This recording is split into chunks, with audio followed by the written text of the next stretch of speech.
जय हिंद दोस्तों। यूरोपीय कंपनियों के आगमन की सीरीज चल रही थी, जिसमें हमने पुर्तगाली और डच के बारे में प्रॉपर डिस्कस कर लिया है। आज का विषय है इंग्लैंड। दोस्तों, यूरोपीय कंपनियों के आगमन के समय यूरोप में पुनर्जागरण का काल था और स्वाभाविक सी बात है, ब्रिटेन यानी इंग्लैंड में भी पुनर्जागरण हो रहा होगा। और जब पुनर्जागरण हो रहा था तो यानी मध्यकाल की समाप्ति, और मध्यकाल की समाप्ति का मतलब हो गया कि सामंतवाद का पतन। अब सामंतवाद का जब पतन होने लगा तो सामंतों ने सोचा कि ये जो उनको मुनाफा मिलता था लगातार, उस मुनाफे को कैसे बनाए रखा जाए। तो इस क्रम में उन्होंने कंपनियों की स्थापना कर दी। ठीक, और यही कंपनियां दूसरे देशों में व्यापार करने के लिए जाएंगी। दूसरी बात, ब्रिटेन एक द्वीपीय देश है, चारों ओर से पानी से घिरा है, अटलांटिक महासागर में स्थित है। तो अगर ये द्वीपीय देश है तो अपनी सुरक्षा के लिए इसे अपनी नौसेना को मजबूत बनाना होगा, यानी नौ शक्ति को मजबूत बनाना होगा। और इस क्रम में ब्रिटेन की नौ शक्ति बहुत ही मजबूत हो चली थी। इसके अलावा जब पुर्तगाली भारत से व्यापार करने लगे, मसाले, रेशम, मलमल, इन सब वस्तुओं को यूरोप में बेच के अथाह मुनाफा कमाने लगे। और इतनी बड़ी मुनाफे को देखकर अंग्रेजों के मन में भी लालच आया और उन्होंने भी भारत जाने का फैसला किया। वो भी भारत की ओर रुख किए। और इस क्रम में पहले जो व्यक्ति भारत आए उनका नाम था जॉन मिंडेन हॉल।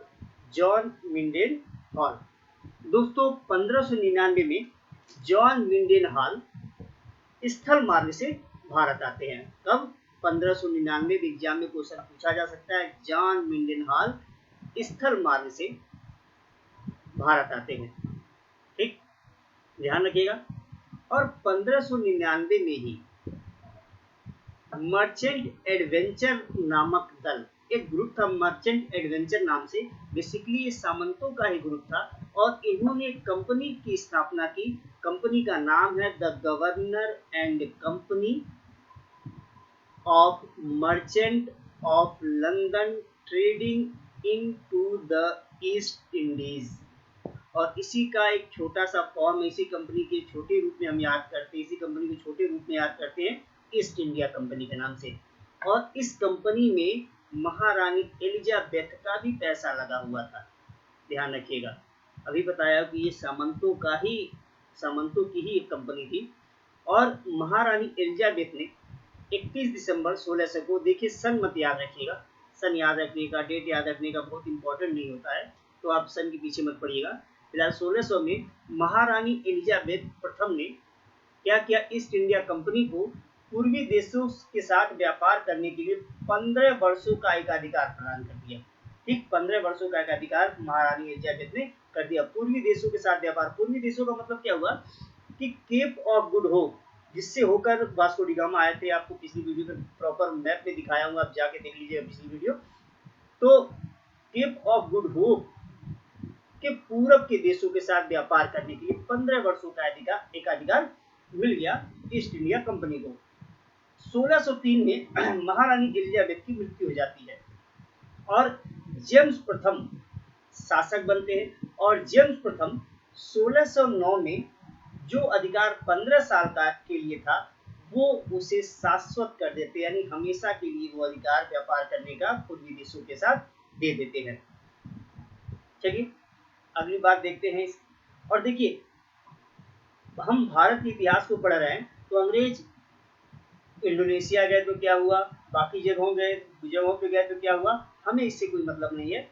हम भारत के इतिहास के बारे में पढ़ेंगे। तो इस क्रम में आगे का इम्पोर्टेंट पार्ट है, 1608 में कैप्टन हॉकिंस हेक्टर नामक जहाज से जेम्स प्रथम का पत्र लेकर अकबर के दरबार, जेम्स प्रथम का पत्र लेकर, और ये पत्र जो था अकबर के नाम का था।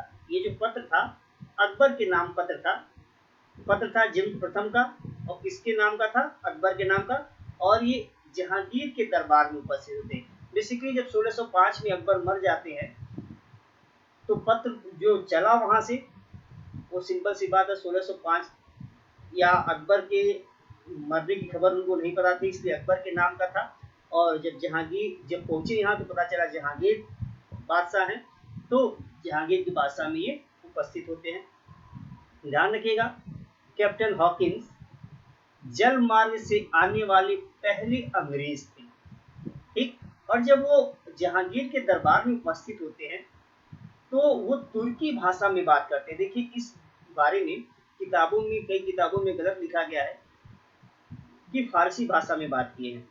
अब एक छोटा सा कॉन्सेप्ट बताता हूँ, या फैक्ट ही समझ लीजिए, बताता हूँ आपको, ध्यान रहेगा कि बात तुर्की भाषा में हुई थी। जो हॉकिंस थे तुर्की देश में, टर्की में, वो राजदूत के रूप में रह चुके थे और हॉकिंस को अंग्रेजी और तुर्की बोलने आती थी, ठीक। और जहांगीर को फारसी और तुर्की बोलने आती थी, तो दोनों के लिए कॉमन लैंग्वेज जो थी वो तुर्की थी। इसलिए हॉकिंस तुर्की में बात की, और जब तुर्की में बात की तो ये बड़ी बात थी किसी भारतीय के लिए कि एक अंग्रेज तुर्की में बात कर रहा है। तो जहांगीर प्रसन्न होते हैं और हॉकिंस को 400 का मनसब प्रदान करते हैं। बेसिकली मनसब एक पद होता था मुगल काल में, मनसब पद का नाम है, तो इसके बारे में हम जब मिडल पढ़ेंगे तो डिस्कस करेंगे। तो 400 का मनसब प्रदान किए और हॉकिंस यहाँ उपस्थित किए हुए थे जेम्स प्रथम का पत्र लेके कि पश्चिमी तट पे व्यापार की कार्रवाई करने का अधिकार प्रदान किया जाए अंग्रेजों को, व्यापारिक गतिविधियों को करने का अधिकार प्रदान किया जाए, इसलिए उपस्थित होते। तो जहांगीर ये स्वीकार कर लेता है और उनको अधिकार प्रदान करता है, भाई अब जाके व्यापारिक गतिविधियां आप करिए। और इसी क्रम में 1608 में भारत में अंग्रेजों की पहली फैक्ट्री सूरत में स्थापित होती है। ध्यान रखिएगा 1608 में अंग्रेजों की पहली फैक्ट्री सूरत में स्थापित होती है। यहाँ भी लोग विवाद करते हैं, लेकिन विवाद में मत पड़िएगा, एकदम सही है, सूरत में स्थापित होती है। हाँ, होता क्या है कि जब ये बात मान लेते हैं औरंगजेब की आप जाके पश्चिमी तट के व्यापार की कार्रवाई की व्यापार कीजिए, उसी समय पुर्तगाली जहांगीर को भड़काते हैं, क्योंकि पुर्तगाली पहले से ही यहाँ पे थे और मुगल को राजस्व दिया करते थे, मुगलिया सल्तनत को उनसे फायदा था। तो जहांगीर उनकी बातों में आके वो जो अपना आदेश पत्र दिए थे उनको डिनाई कर देते हैं, लेकिन तब तो फैक्ट्री तो स्थापित कर लिए। उसके बाद 1611 में मसूलीपट्टनम में दक्षिण भारत में पहली फैक्ट्री स्थापित की जाती है। तो पूरे भारत में पहली फैक्ट्री स्थापित की गई सूरत में, और दक्षिण भारत में पहली फैक्ट्री स्थापित की गई मसूलीपट्टनम में, इस बात को ध्यान रखिएगा। और मसूलीपट्टनम गोलकुंडा राज्य का एक बंदरगाह और यूं कहें तो प्रमुख बंदरगाह हुआ करता था उस समय का। इसके बाद 1615 में टॉमस रो चलते हैं। 1615 में टॉमस रो मुगल दरबार में उपस्थित होते हैं और इस समय भी जहांगीर का शासन था, और वो भी जेम्स प्रथम के दूत के रूप में आते हैं, ठीक। तो टॉमस रो 1615 में जेम्स प्रथम के दूत के रूप में मुगल दरबार में पहुंचते हैं और जहांगीर से व्यापारिक सुविधाएं प्राप्त करते हैं। और ये व्यापारिक सुविधाएं पूरे भारत के लिए थी, पूरे भारत में व्यापारिक गतिविधियां करने के लिए सुविधाएं प्राप्त करते हैं ये। इसके बाद 1632 में गोलकुंडा के सुल्तान ने एक फरमान जारी किया, जिसे आमतौर पे सुनहरे फरमान के नाम से जानते हैं। इस फरमान में 500 पैगोडा वार्षिक कर के बदले गोलकुंडा राज्य के बंदरगाहों से व्यापार करने का अधिकार अंग्रेजों को प्राप्त हो जाता है। यानी सुनहरा फरमान क्या था, 500 पैगोडा वार्षिक कर के बदले गोलकुंडा राज्य के बंदरगाहों से व्यापार का एक अधिकार अंग्रेजों को मिल जाता है 1632 में। तो सुनहरा फरमान किसने दिया था, गोलकुंडा के सुल्तान ने, ये बात आप ध्यान रखिएगा। इसके बाद 1639 में फ्रांसिस डे नामक अंग्रेज चंद्रगिरी के राजा से मद्रास को पट्टे पर प्राप्त कर लेते हैं, और यहीं पे फोर्ट सेंट जॉर्ज की स्थापना की जाती है। एग्जाम में पूछा जाता है फोर्ट सेंट जॉर्ज कहाँ स्थित है, तो मद्रास में। ठीक, ध्यान रखिएगा, फोर्ट सेंट जॉर्ज मद्रास में स्थित है। मुंबई का मुद्दा जहां तक है, मुंबई के मुद्दे को मैं पुर्तगालियों में बता चुका हूं, डिस्कस कर चुका हूं। यहाँ बस इतना बता देता हूं कि 1668 में 1668 में मुंबई को चार्ल्स द्वितीय ने 10 पाउंड वार्षिक के बदले, 10 पाउंड वार्षिक कर के बदले बम्बई ईस्ट इंडिया कंपनी को दे देता है। ठीक, चार्ल्स द्वितीय ने केवल 10 पाउंड वार्षिक किराए पर ईस्ट इंडिया कंपनी को मुंबई प्रदान कर देता है। और 1687 में सूरत की जगह मुंबई अंग्रेजों का मुख्य व्यापारिक केंद्र बनता है। ठीक, तो सूरत की जगह यहाँ क्यों बनाया गया? बेसिकली मराठों और मुगलों के बीच थोड़ी सी वहाँ पे लड़ाइयाँ चल रही थी, तो इन लड़ाइयों से दूर हट के शांति में ये अपना व्यापार स्थापित करना चाहते थे, इसलिए वो मुंबई आ जाते हैं। ठीक, अब आ जाते हैं हम लोग बंगाल की ओर। ठीक, 1651 में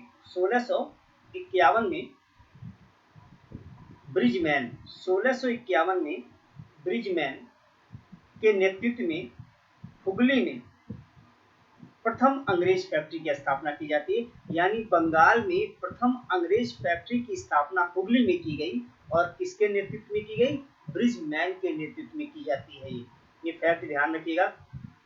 इसके बाद 1651 में ही बंगाल के सूबेदार थे शाह सुजा, और शाह सुजा के दरबार में एक अंग्रेज चिकित्सक रहता था, उसका नाम था गैब्रियल बाटन। और गैब्रियल बाटन ने शाह सुजा से 3000 रुपये वार्षिक के बदले बंगाल, बिहार और उड़ीसा में मुक्त व्यापार की अनुमति प्राप्त कर लेता है। ठीक, तो गैब्रियल बाटन जो कि एक अंग्रेज चिकित्सक था, शाह सुजा के दरबार में रहता था, 3000 रुपये के बदले ईस्ट इंडिया कंपनी के लिए बंगाल, बिहार, उड़ीसा में मुक्त व्यापार करने का अधिकार प्राप्त कर लेता है। ठीक, अब देखिए, ध्यान रखिएगा, अंग्रेजों का शुरुआती जो उद्देश्य था भारत में व्यापार करना था, लेकिन जब भारत वो आए तो उनका एक छुपा हुआ उद्देश्य ये बनने लगा कि यहीं के पैसे से व्यापार किया जाए, यहाँ स्थिति इतनी मजबूत कर ली जाए कि यहाँ छोटे मोटे जो शासक हैं वो हमारा विरोध न कर पाए। लेकिन जब आए तो उस समय उत्तर भारत में एक मुगलों का शासन था, तो वहां कुछ नहीं कर पाए बड़ा ये। लेकिन दक्षिण भारत में इनके लिए परिस्थितियां अनुकूल थी, छोटे छोटे राज्य थे जो आपस में एक दूसरे से लड़ा करते थे। ठीक, फिलहाल चलिए हम देखते हैं क्या होता है। 1686 में 1686 में अंग्रेजों ने क्या किया, हुगली को लूट लिया। अब देखिए, इनका साहस बढ़ता गया, जैसे वो दक्षिण भारत में सफलता थोड़ा प्राप्त किए, इनको लगा कि उत्तर भारत में ऐसा कर लेंगे। लेकिन इनको ये नहीं पता था इनका बाप बैठा है, औरंगजेब बैठा है इस समय मुगलिया सल्तनत की गद्दी पर, और उसको हिलाना इतना आसान नहीं था। लेकिन दुस्साहसी कदम इन्होंने उठाया, हुगली को लूटा, और औरंगजेब की सेना ने इन्हें बुरी तरह से परास्त करके बंगाल से भागने के लिए बाध्य कर दिया। और वो गंगा नदी के मुहाने पर पहुंचे, और एक दीप्य सरली जो बीमारियों का गढ़ था, उसके बाद जाप चार नाग जब देखे कि हमारी दाल नहीं गलेगी, तो अंग्रेजों की एक खासियत थी, जब भी उनको लगता था कि हम कमजोर पड़ रहे हैं, तो तुरंत पैरों में गिरकर माफी मांगना शुरू कर देते थे। तो यहाँ भी वो औरंगजेब के पैरों में गिर गए, माफी मांग लिए, और औरंगजेब ने उन्हें माफ कर दिया। लेकिन उसके बाद देखिए 1688 में सर जॉन चाइल्ड, इन्होंने क्या किया कि मुंबई और पश्चिमी तट के मुगल बंदरगाहों पर घेरा डाल दिया। अभी 86 से इनको सबक नहीं मिली थी, इन्होंने घेरा डाल दिया, और फिर औरंगजेब की सेना ने बुरी तरह परास्त किया। उसके बाद जॉन चाइल्ड को माफी मांगनी पड़ी, और 1.5 लाख रुपए हर्जाना के रूप में देना पड़ा। फिलहाल अंग्रेजों को मुगलों ने माफ कर दिया। क्यों माफ किया होगा, सोचने की बात है।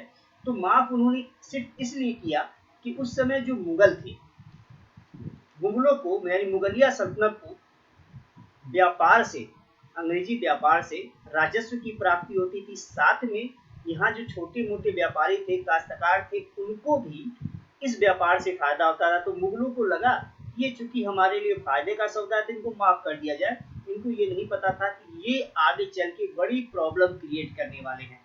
ठीक, तो आगे बढ़ते हैं। 1698 सॉरी इसके पहले जाप चारनाक ने 1690 में सूतानाती में फैक्ट्री की स्थापना करते हैं। सूतानाती में फैक्ट्री, आपको पहले ही बता चुका हूँ, फैक्ट्री आज की आधुनिक फैक्ट्री नहीं है। उस समय व्यापारिक केंद्रों को ही फैक्ट्री कहा जाता था और वहाँ पे कुछ क्लर्क रहने के आवास और सामान इकट्ठा करके रखा जाता था, तो उन्हें कह दिया जाता था फैक्ट्री।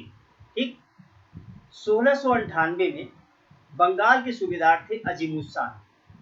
ठीक, 1698 में बंगाल के सूबेदार थे अजीमुद्दीन और इनके आदेश से इब्राहिम खान ने 3 गांव यानी सूतानती, गोविंदपुर और कालिकाता, इन तीनों की ही जमींदारी 1200 रुपए वार्षिक के बदले अंग्रेजों को दे दी। यानी 1698 में बंगाल के सूबेदार अजीमुद्दीन के आदेश से इब्राहिम खान ने सुल्तानती, गोविंदपुर और कालिकाता की जमींदारी 1200 रुपये वार्षिक के बदले अंग्रेजों को दे दिया। अब आप सोचिए कितनी बड़ी बात हो गई। जमींदारी मिलने का मतलब आप समझ रहे हैं कि राजस्व वसूल करने का अधिकार। अभी तक अंग्रेज ब्रिटेन से पैसा लाते थे, सोना चांदी लाते थे, भारत में सामान खरीदते थे और यूरोप में जाके बेचते थे और उस बिक्री से जो उन्हें फायदा मिलता था। अब क्या हुआ, ये जमींदारी मिलने से भारत से ही इन्हें राजस्व मिलने लगा और यहाँ के राजस्व से यहीं का सामान खरीद के ब्रिटेन में यानी यूरोप में बेचने लगे। अब आप सोचिए उन्हें बाहर से यानी ब्रिटेन से अब पैसा लाने की अब उतनी जरूरत नहीं रह गई। ये बहुत बड़ी बात हुई जमींदारी मिलना।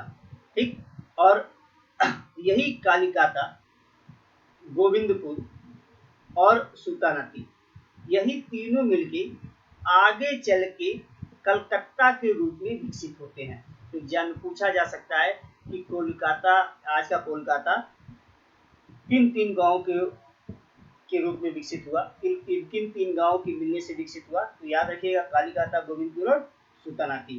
ठीक, और न्यू डालने वाला कौन था पीछे ही बता चुका और अभी भी ध्यान रखिएगा, जाप चारनाक ये व्यक्ति थे कोलकाता की न्यू डालने वाले। और इसी कोलकाता में फोर्ट विलियम की स्थापना हुई। ध्यान रखिएगा एग्जाम में पूछा जा सकता है फोर्ट विलियम कहाँ है, तो कोलकाता में है। और इस फोर्ट विलियम का जो प्रथम गवर्नर बने चार्ल्स आयर बने। फोर्ट विलियम के प्रथम गवर्नर बनते हैं चार्ल्स आयर। और एक और इम्पॉर्टेंट फैक्ट यहाँ के लिए है कि फोर्ट विलियम प्रथम प्रेसिडेंसी नगर घोषित किया गया। तो एग्जाम में पूछा जा सकता है कि प्रथम प्रेसिडेंसी नगर कौन था, तो फोर्ट विलियम था। और इसके प्रथम गवर्नर कौन थे, चार्ल्स आयर थे। फोर्ट विलियम के प्रथम गवर्नर कौन थे, चार्ल्स आयर थे। और कोलकाता की स्थापना किसने की थी, जाप चारनाक ने की थी। ठीक, आगे बढ़ते हैं। 1715 में जॉन सरमन के नेतृत्व में एक डेलीगेट्स आया मुगल बादशाह के पास। ठीक, और उस डेलीगेशन में विलियम हैमिल्टन थे जो कि एक सर्जन थे। और उस समय मुगल बादशाह था फर्रुखसियर। और फर्रुखसियर को एक दर्दनाक बीमारी थी। दर्दनाक बीमारी क्या थी, पीठ में एक फोड़ा हो गया था जिसकी वजह से वो पीठ के बल तो लेट नहीं सकते थे, तो काफी दर्द होता था उनको। तो विलियम हैमिल्टन चूंकि सर्जन थे तो उस फोड़े का इलाज इन्होंने कर दिया। और जब इलाज हो गया तो ये बड़ी बात थी फर्रुखसियर के लिए। और इससे प्रसन्न होकर फर्रुखसियर ने 1717 में एक शाही फरमान जारी करते हैं। और इस शाही फरमान में बहुत बड़ी बड़ी चीजें थी। पहली बड़ी चीज थी 3000 रुपए के बदले 3000 रुपए वार्षिक के बदले बंगाल में मुक्त व्यापार। दूसरी बड़ी बात थी 10,000 रुपए के बदले सूरत में सभी करों से मुक्ति ईस्ट इंडिया कंपनी को।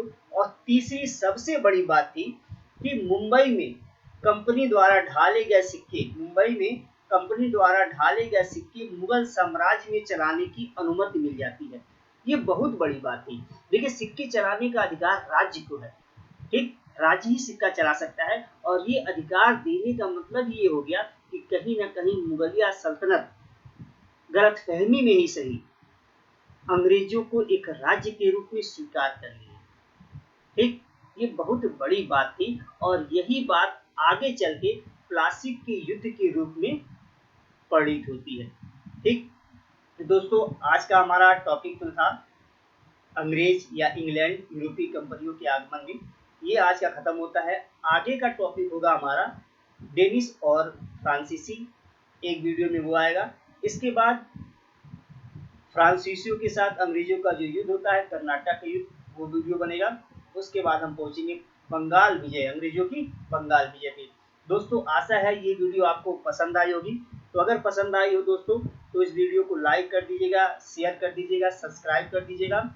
और सबसे बड़ी बात, इस कोरोना महामारी के समय आशा है कि आप घर पे होंगे, लॉकडाउन का पालन करते होंगे, अपने परिवार के साथ स्वस्थ और सुरक्षित होंगे। ठीक, तो सरकार की बातों को मानिए, स्वस्थ और सुरक्षित रहिए और घर पे बैठे बैठे समय का सदुपयोग पढ़ाई में कीजिए। और इसके लिए मैं भी प्रयासरत हूँ और आप भी प्रयासरत रहिए।